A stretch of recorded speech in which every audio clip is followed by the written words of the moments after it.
धर्म संसद मामले पर सुप्रीम कोर्ट में आज समाअत हुई। समाअत के दौरान हिमाचल और उत्तराखंड के वकील मौजूद थे। अदालत ने दरियाफ्त किया था कि क्या रियासती हुकूमत की जानिब से कोई कदम उठाया गया, सुप्रीम कोर्ट के जरिए जारी किए गए रहनुमा खतूत पर अमल में लाया गया या फिर नहीं। इस पर हल्फनामा दाखिल करें। इस पर हिमाचल प्रदेश के वकील ने कहा कि उनकी जानिब से इस सिलसिले में नोटिस जारी किया गया था। उन्होंने मजीद कहा कि ऊना में धर्म संसद खत्म हो चुकी है। अदालत ने हिमाचल प्रदेश हुकूमत और दाखिला सेक्रेटरी को मामले में हल्फनामा दाखिल करने का हुक्म दिया है। 9 मई को होने वाली अगली समाअत से कबल धर्म संसद के दौरान नफरत अंगेज बयानात के मसले पर उठाए गए कदम के बारे में पूरी जानकारी अदालत को देनी होगी। जबकि उत्तराखंड के वकील ने अदालत से अपना मौकुफ रखने के लिए 2 मिनट का वक्त देने को कहा गया, जिस पर अदालत ने कहा कि आपको इस ताल्लुक से तारीख दी गई है। अदालत ने उत्तराखंड के वकील की सरजनिश करते हुए कहा कि आप इस तरह से तर्क नहीं कर सकते हैं, आप आईन से बंधे हुए हैं। उत्तराखंड के रोड की बुध को होने वाली धर्म संसद के हवाले से सुप्रीम कोर्ट ने वाज़ेह किया था कि अगर नफरत अंगेज बयानात को न रोका जाए तो उसके लिए चीफ सेक्रेटरी जिम्मेदार होंगे, लिहाजा इसे रोकने के लिए तमाम तर जरूरी कदम उठाए जाए।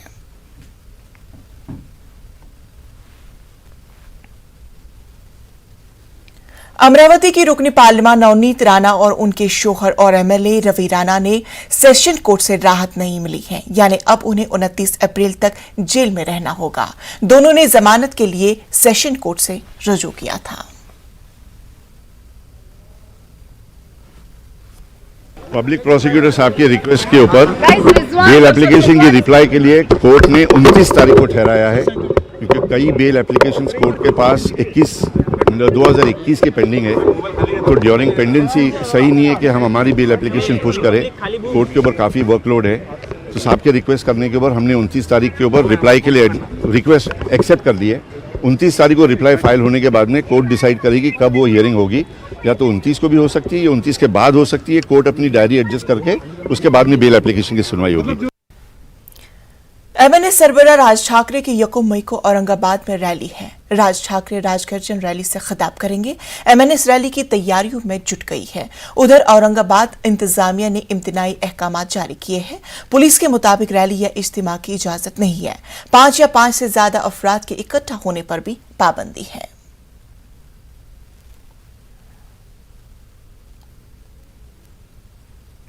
महाराष्ट्र के वजीर दाखिला दिलीप वालसे पाटिल का कहना है कि रियासत की पुरअमन फजा को बिगाड़ने की कोशिश की जा रही है। उन्होंने कहा है कि महाविकास अघाड़ी हुकूमत के इख्तिदार में आने के बाद से अपोजिशन खुश नहीं है और वो हुकूमत को गैर मुस्तकिम करने की कोशिश कर रही है। उन्होंने मजीद कहा है कि माहौल खराब करने वालों के खिलाफ जरूरी कार्रवाई की जाएगी। महाराष्ट्र पुलिस के तरीक़ेकार की सताइश की। बार बार स्पष्ट किया है कि जब से ये सरकार महाराष्ट्र में आई है, जब से हमारे अपोजिशन के जो मित्र हैं वो खुश नहीं है और वो बार बार ये कोशिश कर रहे हैं कि कोई भी हालत में ये सरकार को डिस्टेबलाइज कैसे करे, और उस हिसाब से अलग अलग उनकी टैक्टिक्स हो रही। कोई भी व्यक्ति हो, कोई भी नेता हो जो राज्य में कानून और कानून की जो व्यवस्था है इसके वातावरण खराब करने के लिए अगर कोई प्रकार के स्टेटमेंट करेंगे तो कानून से जो अभिप्रेत है वो कार्रवाई उनके ऊपर हो जाएगी। हनुमान नवमी माफ कीजिएगा रामनवमी और हनुमान जयंती के मौके पर शोभा यात्रा पर हुए मुबैना हमले की जांच कराने के लिए दाखिल की गई अर्जी को सुप्रीम कोर्ट ने खारिज कर दिया है। अर्जी गुजार की जानिब से मुल्क की मुख्तलिफ रियासतों में हुई झड़पों की जांच रिटायर्ड जज से कराने की मांग की गई थी। वाज़ेह है कि रामनवमी के मौके पर गुजरात, झारखंड, मगरबी बंगाल, कर्नाटक और मध्य प्रदेश में 2 ग्रुपों के बीच झड़पें हुई थी, जबकि हनुमान जयंती के मौके पर दिल्ली के जहांगीरपुरी में तसादुम हुआ था।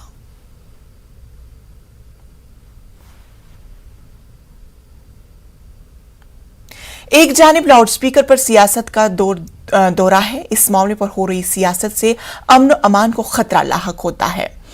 तो वहीं दूसरी जानब उत्तर प्रदेश के झांसी में फरकावाराना हम आहंगी की मिसाल देखने को मिली। यहां मंदिर और मस्जिद के जिम्मेदारों ने बाहमी इत्तेफाक से लाउड स्पीकर हटाने का फैसला किया। यह फैसला मोहब्बत और भाईचारे का पैगाम है। गांधी चौक पर वाक़े जामा मस्जिद और जानकी राम मंदिर एक दूसरे से कुछ ही मीटर के फासले पर है। देखिए, बात यह है कि जैसे कि माहौल चल रहा है देश में, और उस चीज़ को देखते हुए भी लाउड स्पीकर के बारे में तमाम तरह की चर्चाएं हो रही हैं। तो यहाँ पर एक ही मस्जिद है और यहाँ पर जानकी मंदिर है, बहुत बड़ा मंदिर है। तो वहाँ के महंत साहब ने भी अपने मंदिर के लाउड स्पीकर को उतार दिया। तो उनकी देखा देखी ये हुआ कि चलिए भाई, मस्जिद में भी जो लाउड स्पीकर ऊपर लगे हुए हैं उनको भी उतार दिया जाए, जिससे किसी को कोई तकलीफ़ ना हो। और यहाँ पर जो हिंदू मुस्लिम एकता का प्रतीक बना हुआ है, आपसी सौहार्द और सद्भाव जो बना हुआ है, वो आपसी तालमेल बना रहे। और हम यही चाहते हैं कि यहाँ पर अपना हर तरह से अमन व अमान कायम रहे, किसी को कोई तकलीफ़ ना हो। तो कहने का मकसद यही है कि हमने भी अपनी मस्जिद के लाउड स्पीकरों को ऊपर जो लगे थे उनको उतार दिया, और हमारी जो मस्जिद की हद है बस इसी में 2 साउंड बक्स हैं, बस मस्जिद के अंदर ही अंदर अपना आवाज़ गूंजती है। और बाकी यहाँ का माहौल माशाअल्लाह अल्लाह के फजल व करम से बहुत अच्छा है। कि देश में जो शोर शराबा चल रहा है, इसको देखते हुए मेरे मन में विचार आया और ठाकुर जी की कृपा कि इसमें हमें भी कुछ सहयोग करना चाहिए। इसलिए मैंने लाउड स्पीकर उतरवाए, क्योंकि बगल में मस्जिद है। देखते हुए उन्होंने भी लाउड स्पीकर निकलवा दिए। और भक्ति भाव तो दिल से होनी चाहिए, ना कि कोई शोर शराबा या लाउड स्पीकर से होनी चाहिए। बड़ा गांव थाना क्षेत्र में हाल ही में पीस कमेटी की बैठक में ये प्रकरण उठा था कि जो एक ही गली में मंदिर और मस्जिद दोनों लोकेटेड हैं। तो पीस कमेटी की बैठक में हमारे ईओ नगर पंचायत उपस्थित थे, हमारे थाना अध्यक्ष महोदय उपस्थित थे, और उनके द्वारा जो पीस कमेटी की बैठक की गई तो दोनों लोगों को बताया गया कि सौहार्द के साथ सारे हमारे त्यौहार जो हैं वो मनाए जाने हैं। तो उसी की एक पूरे बड़ा गांव के निवासियों की उपलब्धि है कि दोनों ही मंदिर और मस्जिद द्वारा जो लाउड स्पीकर हैं वो स्वतः ही उतार लिए गए हैं। अब खबर जम्मू कश्मीर से, जहां जिला बारामूला के पटन इलाके में 2 मिलिटेंटों को गिरफ्तार किया गया है। दोनों मिलिटेंटों का ताल्लुक जैश ए मोहम्मद से बताया जा रहा है। दोनों मिलिटेंटों की पहचान आकिब मोहम्मद मीर वल्द मोहम्मद रमजान मीर साकिन बटपोरा सोपोर और दानिश अहमद डार वल्द अब्दुल अहद डार साकिन चानकुन सोपोर के तौर पर हुई है।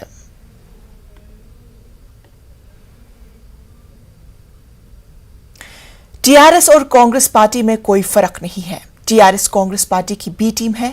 टीआरएस कांग्रेस और एमआईएम बीजेपी के मुकाबले एक साथ खड़ी है। रियासत की अवाम बीजेपी के साथ है। अवाम तब्दीली चाहती है।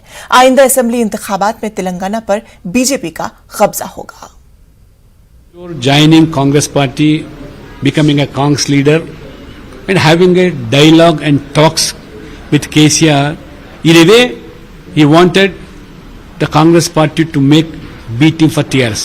So the Telangana people are clever enough to understand Congress and TRS are no different. Congress, TRS, Majlis, they sail in a single boat, and it made very clear that to face BJP, TRS alone, yeah, Congress alone cannot take on BJP in Telangana. So the people of Telangana wanted a change in the governance, the corrupt governance, the family rule, and even the dictatorial attitude of this TRS, to put an end to TRS. So people now understand that cannot be done by Congress not alone.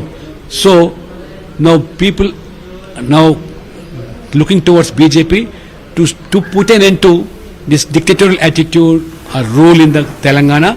Now they come under the platform of BJP. So we have been telling from the day one, the Congress and TRS and Majlis are all one, they are no different. बेहद अफसोसनाक खबर। आंध्र प्रदेश के जिला तिरुपति में दिल दहलाने वाला एक वाकया पेश आया। तिरुपति के रोया अस्पताल में एम्बुलेंस की कीमत अदा करने से खासर एक बाप ने अपने बेटे की लाश को 2 व्हीलर पर 90 किलोमीटर दूर अपने आबाई मकाम ले गया।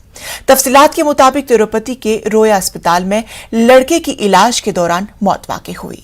अपने बेटे की लाश को अस्पताल से 9 किलोमीटर दूर जिला राजमपेट मुंतकिल करने के लिए एम्बुलेंस ड्राइवर ने भारी रकम का मुतालबा किया। गरीब वालिद रकम अदा करने से कासिर रहा, जिसके बाद वालिद ने अपने बेटे की लाश को 2 व्हीलर पर अपने आबाई मकाम ले गया। इस वाकये के बाद जगन हुकूमत पर अपोजिशन ने सख्त नाराजगी का इजहार किया। प्राइवेट एम्बुलेंस की मनमानी को रोकने का मुतालबा किया जा रहा है। वजीर आला जगन मोहन रेड्डी ने आंध्र प्रदेश हाई कोर्ट के चीफ जस्टिस प्रशांत कुमार मिश्रा से मुलाकात की। चीफ जस्टिस का ओहदा संभालने के बाद प्रशांत कुमार मिश्रा और वजीर आला जगन मोहन रेड्डी की ये पहली मुलाकात है। स्टेट गेस्ट हाउस में तकरीबन 1 घंटे तक मुलाकात जारी रही। मुलाकात के दौरान हाईकोर्ट इमारत की नई बिल्डिंग, हाईकोर्ट में बुनियादी सहूलियात, ई कोर्ट के कामकाज, खाली आसामियों की भर्ती और ज़ेर इल्तवा मुकदमात पर तबादुले ख्याल किया गया। इसके अलावा इस माह की 23 तारीख को दिल्ली के विज्ञान भवन में मुनक्किद होने वाले वज़ीर आला और हाईकोर्ट के चीफ जस्टिस की एजेंडे पर भी तबादुले ख्याल किया गया। ब्रेक के बाद इस्तकबाल। बंगलुरु की मारूफ तंजीम अंजुमन खादिमुल उलमा की जानिब से अफ्तार पार्टी और गरीबों में राशन किट्स तकसीम का प्रोग्राम किया गया। और इससे पहले हम आपको बड़ी खबर दे दें। मुंबई से इस वक्त की बड़ी खबर आ रही है। हज कमेटी ऑफ इंडिया की 9 तश्कील शुदा बॉडी की मीटिंग हो रही है। चेयरमैन अब्दुल्ला कुट्टी ने हज हाउस में मीटिंग की। अब्दुल्ला कुट्टी ने हज 2022 की तैयारियों का जायजा लिया। हज 2022 के लिए 83,020 दरख्वास्तें हुई हैं मौसूल। हज कमेटी ऑफ इंडिया की 9 तश्कील शुदा बॉडी की मीटिंग। मुंबई से इस वक्त की बड़ी खबर आपको बताई जा रही है, जहां पर चेयरमैन अब्दुल्ला कुट्टी ने हज हाउस में मीटिंग मुनाकिद की। अब्दुल्ला कुट्टी ने हज 2022 की तैयारियों का जायजा लिया। हज 2022 के लिए 83,020 दरख्वास्तें मौसूल हुई हैं। हज कमेटी ऑफ इंडिया की जानिब से एक मीटिंग मुनाकिद की गई और मीटिंग के दौरान चेयरमैन अब्दुल्ला कुट्टी ने हज हाउस में मीटिंग मुनाकिद की। मीटिंग के दौरान उन्होंने हज 2022 की तैयारियों का जायजा लिया और इस बात का मालूम हुआ कि हज 2022 के लिए 83,020 दरख्वास्तें मौसूल हुई है। चेयरमैन अब्दुल्ला कुट्टी ने हज हाउस में मीटिंग मुनाकिद की। अब्दुल्ला कुट्टी ने हज 2022 की तैयारियों का जायजा लिया। हज 2022 के लिए 83,020 दरख्वास्तें मौसूल हुई है।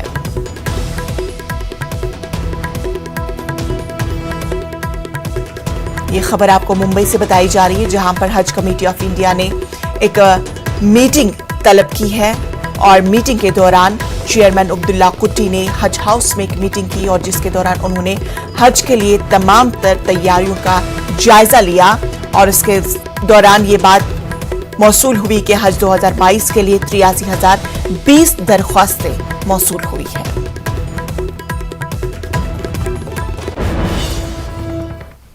बंगलुरु की मारूफ तंजीम अंजुमन खादिमुल उलमा की जानिब से अफ्तार पार्टी और गरीबों में राशन किट्स तकसीम प्रोग्राम का मुनाकिद हुआ। मस्जिद मुनव्वरा में मुनाकिद इस तकरीब में मकामी एमएलए केजे जॉर्ज और चित्रदुर्ग के मशहूर स्वामी डॉक्टर विजय नंद ने हिस्सा लिया। दिलचस्प बात यह रही कि स्वामी डॉक्टर विजय नंद ने हजरत मोहम्मद सल्लल्लाहु अलैहि वसल्लम की सीरत पर रोशनी डाली।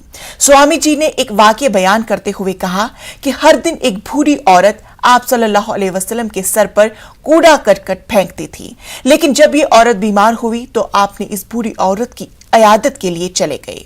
ये मजहब इस्लाम की असल तस्वीर है। स्वामी जी ने कहा कि इस्लाम अमन और सलामती का मजहब है, लेकिन चंद लोगों की हरकत की वजह से सब पर आंच आती है। अंजुमन के सदर हफीजुल्लाह शरीफ ने कहा कि सियासी फायदा के लिए लोगों को आपस में बांटा जा रहा है, लेकिन इंसानियत की बुनियाद पर सब लोगों को एक और मुत्तहिद रहने की अशद जरूरत है। ದಿನ ಬರ್ತಾರೆ, ಆದ್ರೆ ಆ ಕಸ ಬೀಳ್ತಾ ಇರ್ಲಿಲ್ಲ. ಒಂದಿನ ನೋಡ್ತಾರೆ ಕಸನೂ ಬೀಳಲ್ಲ, ಏನು ಬಿದ್ದಿಲ್ಲ. ಯಾಕೆ ಏನಾಯ್ತು ಅಂತ ಸುಮ್ಮನೆ ಹೋಗ್ತಾರೆ ಅವ್ರ ಪಾಡಿಗೆ. ಎರಡನೇ ದಿನ ಕೂಡ ನೋಡ್ತಾರೆ ಅವರು ಅವತ್ತು ಕೂಡ ಕಸ ಬೀಳ್ತಾ ಇಲ್ಲ, ಏನು ಮೇಲಿಂದ ಬೀಳ್ತಾ ಇತ್ತು, ಬೇಡವಾದ ವಸ್ತುಗಳು ಏನ್ ಬೀಳ್ತಾ ಇತ್ತು ಅದು ಬೀಳ್ತಾ ಇಲ್ಲ. ಈ ಸಂದರ್ಭದಲ್ಲಿ ಖುದ್ದಾಗಿ ಅವರೇ ಹೋಗಿ ನೋಡ್ತಾರೆ, ಆ ಮಹಿಳೆ ಜ್ವರದಿಂದ ಮಲಗಿರ್ತಾರೆ, ಅವರಿಗೆ ಇವರೇ ಔಷಧಿ ಎಲ್ಲವನ್ನು ನೋಡ್ಕೊಂಡು ಅವಳನ್ನು ಸಾಂತ್ವನ ಮಾಡಿ ಬರ್ತಾರೆ. ಇದು ಬೇರೆ ಯಾರೆಲ್ಲ, ನಮ್ಮ ಪ್ರವಾದಿ ಮೊಹಮ್ಮद पैगंबर। खरगोन की सूरत हाल हर गुजरते दिन के साथ बेहतर होती नजर आ रही है। आज कर्फ्यू में 9 घंटों की ढील दी गई थी, बसें भी चल रही है, मंडी में सरगर्मियां भी बहाल हो रही है। मध्य प्रदेश के वजीर दाखिला डॉक्टर नरोत्तम मिश्रा का कहना है कि खरगोन राहत का कर्फ्यू जल्द हटा लिया जाएगा। प्रशासन ने कर्फ्यू से बड़ी राहत दी है। अब जो है यात्री बस स्टैंड से शुरू कर दी गई है, इसको लेकर अब लोग बड़ी राहत महसूस कर रहे हैं। अभी 15वें दिन राहत मिली है, क्या कहना चाहेंगे? जिस प्रकार से राहत मिली है, क्या कहना चाहेंगे? हमें राहत मिली, इसके लिए हम बहुत प्रशासन की और आपकी सभी की, मतलब जो भी हैं अपने बस चालू करने वाले, ये उनके लिए मैं धन्यवाद प्रकट करूंगा। से चालू हो गई, काफ़ी अच्छा महसूस हो रहा है, समय की भी बचत होगी, पैसों की भी बचत होगी, ये बहुत अच्छा मतलब महसूस हो रहा है। 16 रोज यात्रियों को इस दुखद घटना से जो परेशानियां हो रही थी, इससे छुटकारा मिलेगा। इसके मैं मीडिया प्रभारी की ओर से बहुत बहुत धन्यवाद करता हूं और शासन को भी बहुत धन्यवाद करता हूं। कुल मिलाकर जो है बड़ी राहत मिली है। अब बस स्टैंड से संचालन हो गई। अब लोगों का यही कहना है कि हमको राहत मिली है। जिस प्रकार से लोग परेशान थे, मतलब 3 किलोमीटर से 5 किलोमीटर तक उनको जाना पड़ता था, उसके बाद ही बस मिल पाती थी। आशुतोष पुरोहित, न्यूज 18, खरगोन। मध्य प्रदेश में शिवराज हुकूमत की नई आबकारी पॉलिसी के खिलाफ खवातीन ने मोर्चा खोल दिया है। राजधानी भोपाल में खवातीन ने हुकूमत की नई आबकारी पॉलिसी के खिलाफ न सिर्फ अपनी नाराजगी का इजहार किया, बल्कि नई आबकारी पॉलिसी को जुराइम का महवर करार देते हुए इसे जल्द से जल्द वापस लेने का भी मुतालबा किया। ऑल इंडिया महिला संगठन के बैनर तले भोपाल नीलम पार्क में नई आबकारी पॉलिसी के खिलाफ मुनक्किद एहतिजाज में मध्य प्रदेश के मुख्तलिफ अजला से खवातीन ने शिरकत की और नई आबकारी पॉलिसी के खिलाफ रियासत गिर सतह पर एहतिजाज करने का ऐलान किया। सरकार खुद कह रही है कि शराब से बच्चियों पर, महिलाओं पर अपराध बढ़ रहा है। जब सरकार एक तरफ तो कह रही है महिलाओं पर अपराध बढ़ने का कारण शराब है और दूसरी तरफ सरकार कह रही है इससे रोजगार मिलेगा, तो इसे ये मूर्ख बनाने की बात है। महिलाओं को मूर्ख बनाना नहीं चलेगा। हमें रोजगार चाहिए, ये हमारी मांग है, लेकिन रोजगार के लिए कई क्षेत्र है, अलग अलग क्षेत्रों में रोजगार मिल सकता है। छोटे छोटे कारखाने, फैक्ट्रियाँ, अलग अलग कंपनियाँ खोली जा सकती हैं सरकार द्वारा, जो लघु उद्योग, कुटीर उद्योग थे, ताकि महिलाओं को घर बैठे रोजगार मिल पाए।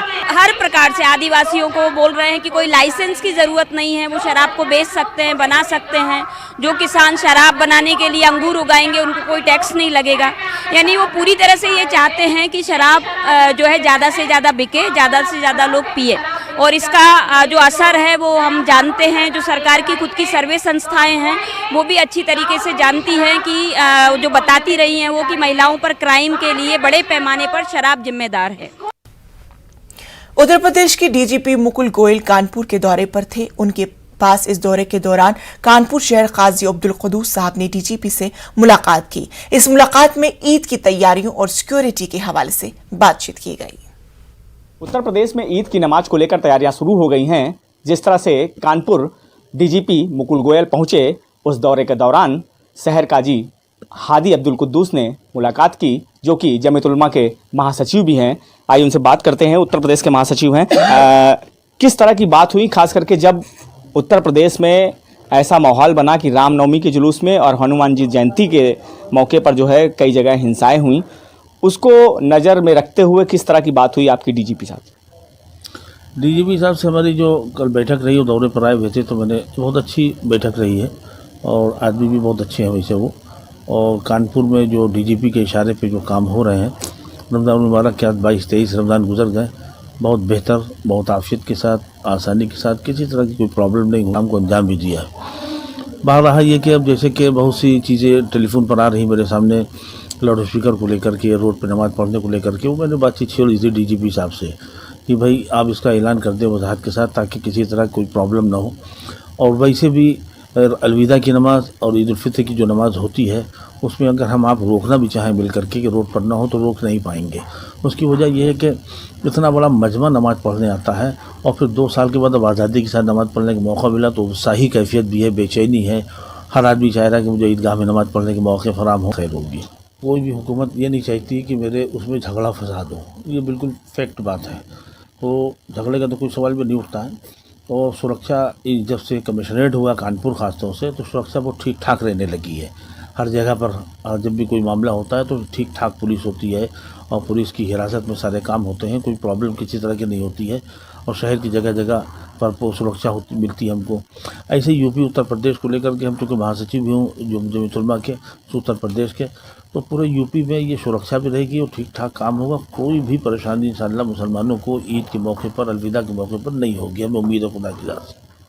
तो जिस तरह से आपने देखा कि जमीयत उलमा के महासचिव, उत्तर प्रदेश के महासचिव और शहर काजी कानपुर हादी अब्दुल कुद्दूस साफ तौर से कह रहे हैं कि डीजीपी से जब उनकी मुलाकात हुई तो उन्होंने पूरी तरह से मुतमईन किया कि ईद की नमाज ठीक तरह से होगी और पूरी सुरक्षा के साथ होगी। कानपुर से Sandeep Savita, news 18 Urdu.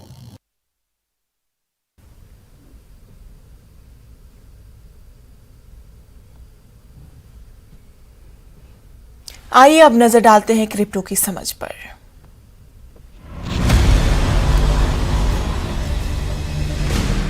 ज़ेड-पे and news 18 network present crypto की समझ।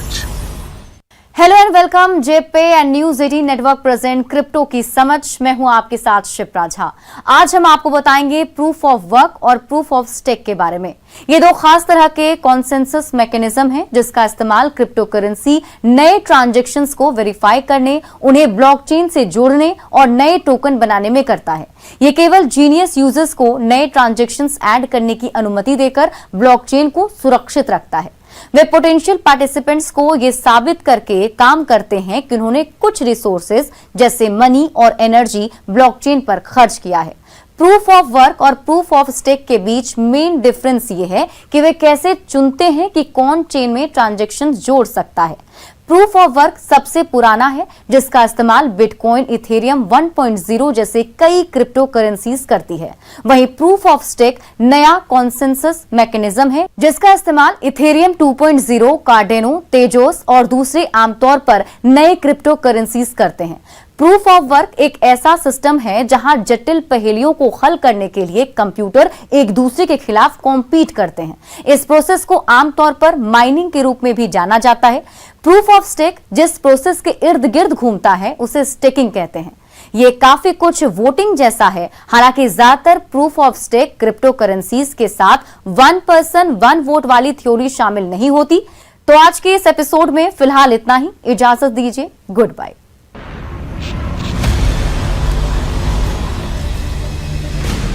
ज़ेड-पे and news 18 network present crypto की समझ।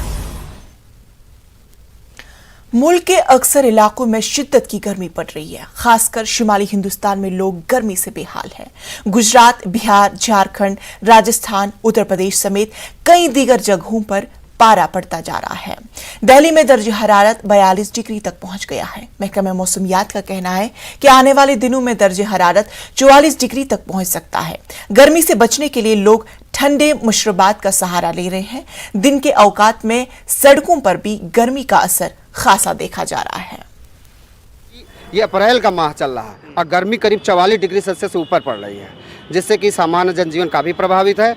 और पंखा, कूलर की अगर बात करें तो धीरे धीरे सब जवाब दे रहे हैं। कुछ विशेष पानी, ठंडा पानी हो या जैसे हो भी हो, पानी का सेवन करें, क्योंकि इस गर्मी में सबसे बड़ी बात ये होती है कि पानी की कमी हो जाती है, जिसको डिहाइड्रेशन हम लोग कहते हैं। तब डिहाइड्रेशन से यदि आदमी बचा रहेगा, ऊपर से तौलिया चाहिए, सब कपड़ा ढके रहेगा, तो हम समझते हैं कि बहुत तरह के बचाव हो जाएगा। वो 12 से 3 कम से कम घर के अंदर रहें, चिलचिलाती धूप में बाहर ना निकलें, सूती कपड़े का प्रयोग ज्यादा करें, उन्हीं ये जो प्लास्टर वगैरह के कपड़े हैं उसको कम उपयोग करें, पानी ज्यादा पिएं। और गर्मी ने लोगों को हलकान कर रखा है। लोगों का ये कहना है कि अगर अप्रैल के महीने में 44 डिग्री सेल्सियस तापमान पहुंच गया है तो मई जून में 50 डिग्री सेल्सियस तापमान का पारा पार कर जाएगा। ऐसे में लोगों को काफ़ी मुश्किलें होंगी। इसलिए लोगों को ये बताया जा रहा है चिकित्सकों के द्वारा भी कि लोग पानी पीते रहें, शरीर में पानी की कमी ना हो, नहीं तो हीट स्ट्रोक जैसे खतरे भी बढ़ सकते हैं। कैमरा पर्सन संजू मिश्रा के साथ सर्वेश दुबे, न्यूज़ 18 प्रयागराज। खबरों में फिलहाल इतना ही। मुझे दीजिए इजाजत, लेकिन आप देखिए न्यूज़ 18।